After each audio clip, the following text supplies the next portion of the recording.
But one of the things that people have asked us is, okay, we do the analysis, we understand the impacts of the region's growth and development, and here's all the good fiscal information, here's the demographic information.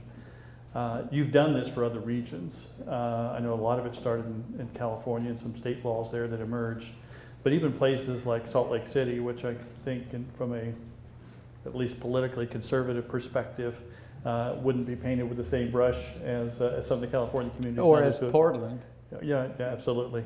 On that, what comes from this kind of analysis based on your experience? Well, I'm a very partisan person, so I have to be honest with everybody, And just like I say, I am biased about the results, but I don't manipulate the results. But I find this to be really a nonpartisan issue, And Salt Lake is a great example. Everybody thinks of Portland as a poster child of smart growth and this kind of thing. And so we were happy to get work in Salt Lake, where it was hypothetically conservative. We did the same scenario analysis. And for different reasons, different political alignments happened.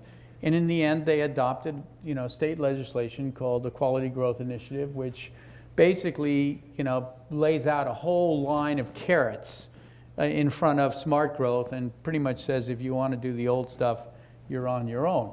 Now, how did that happen? Well, the Mormon Church, believe it or not, which you think of as the most conservative of all, loved the idea of walkable communities because, everybody's supposed to walk to the ward house. So there was an unexpected sympathy there. But more importantly, they cared about the next generation being able to afford housing in the Salt Lake area. And interestingly enough, because all that was being built there was not just large lot, but super large lot, there was no entry point into the equity ladder of housing. There was no place for first-time buyers.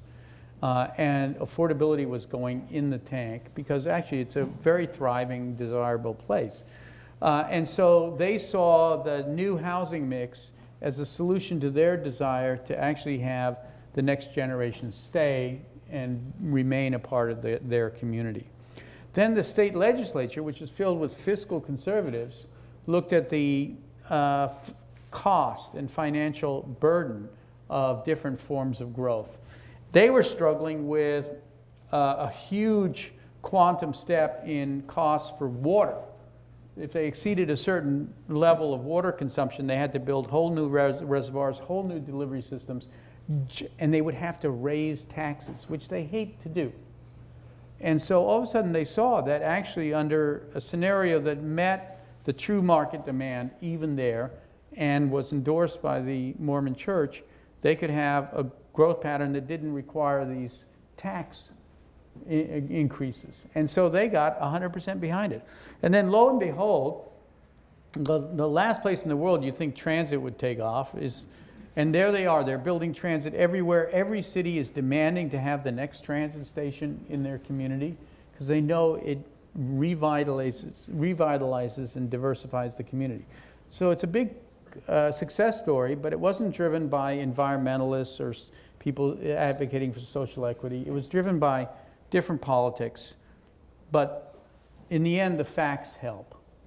And the facts catalyze new political coalitions in interesting ways.